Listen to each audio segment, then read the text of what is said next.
Hello, and welcome back to Foos Entertainment for my next review. And that would be of, let's see if I get, make sure this is 2024.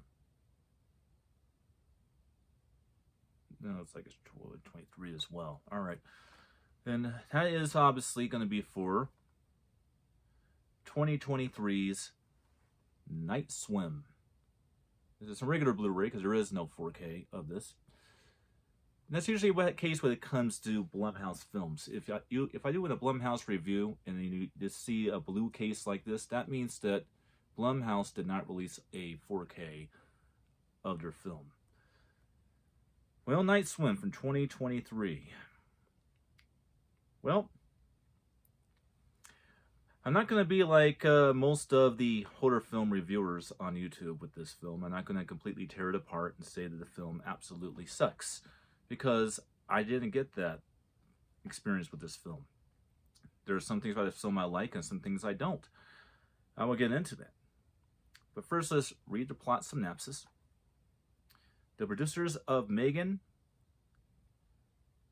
high dive into the deep end of horror with the supernatural thriller Night Swim. A former Major League Baseball player forced into early retirement by a devastating illness, he moves into a new home with his wife and their 2 children.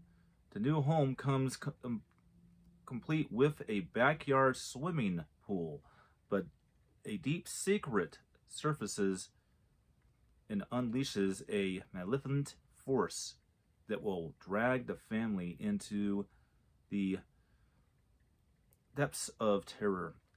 You know, that's not bad at all. How I would describe Blumhouse's Night Swim would be basically a ghost story using a backyard swimming pool. That's what I would call it. And it is a ghost story similar to what you would have with you know, a haunted house movie, where people move into the house and people die in the house, and then more people move into the house and die in the exact same way. That's kind of the case with Night Swim, but with the swimming pool. Now, with that said, I don't hate this movie. There's actually some pretty spooky shit in this movie. Like, for example, this film has a lot of balls. One of the first things we see in this movie is a kid being drowned to death in a swimming pool. I mean, that's pretty ballsy. That's pretty ballsy for a PG-13 horror film. Like I said, Blumhouse knows how to make PG-13 horror films barely PG-13. That's definitely the case with this one.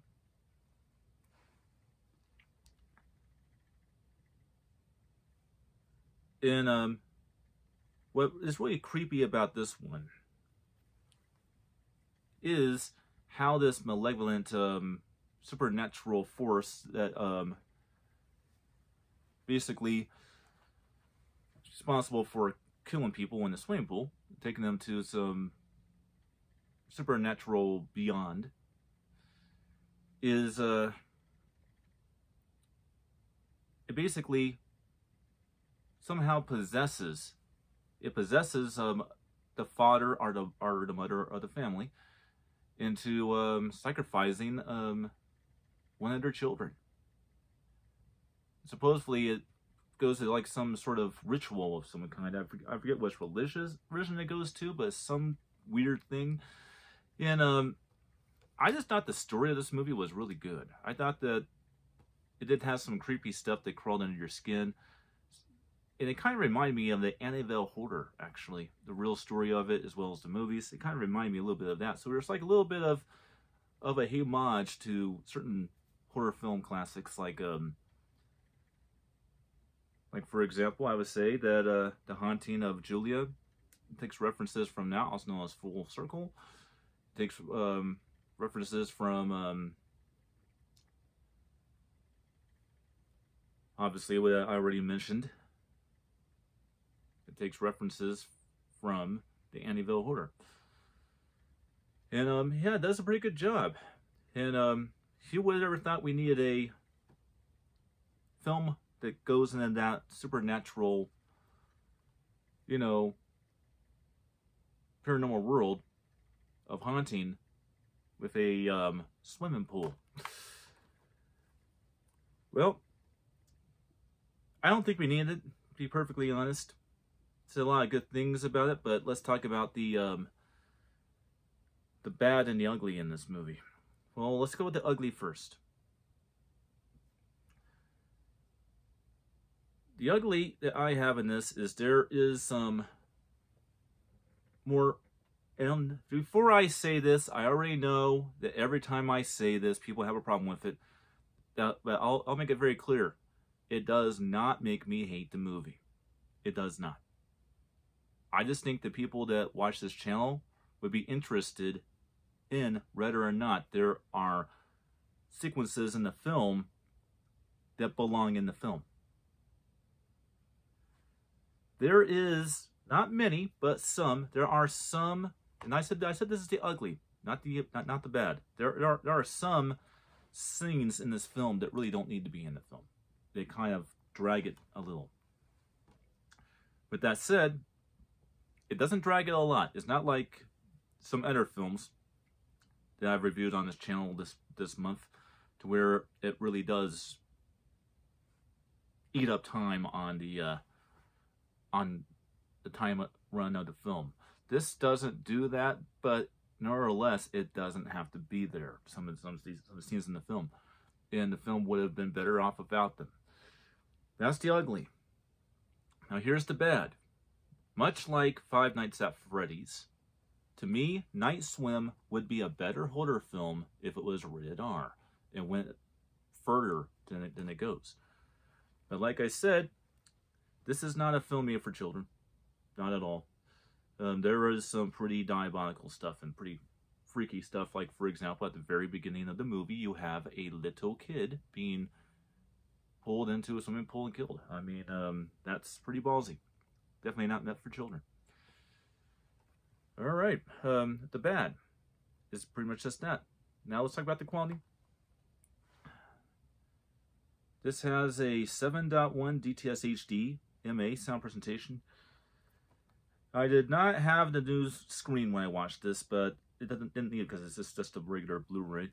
The picture quality is pretty good. It's actually pretty good. It does have one little issue I have with it. It's too dark looking. They could have used a little bit more of a brighter picture. Maybe not so dark. This is the type of horror film you gotta turn the lights off in order to really see everything. And there are some horror films like that, even in 4K. There are some horror films like that that you really have to turn the lights off to really enjoy it. The audio is pretty generic for what it is, and it's a 7.1 DTS HDMA, which is usually means you're going to have a big, dramatic presentation. This isn't here, but it is decent 7.1 sound presentation, nevertheless. Well, that's all I gotta say about Night Swim. Now for the Foos rating. I give this 3 stars, which means it's a good movie, and I like it. So, basically, it's a good movie I have fun with. I could definitely watch this again and again. So, it does have rewatch value. It's not 3.5 to 4, but it is definitely a good movie. It's not below 3 stars, which means that that's a definite one on this. Foos says, check it out. And I'll see you on the next one.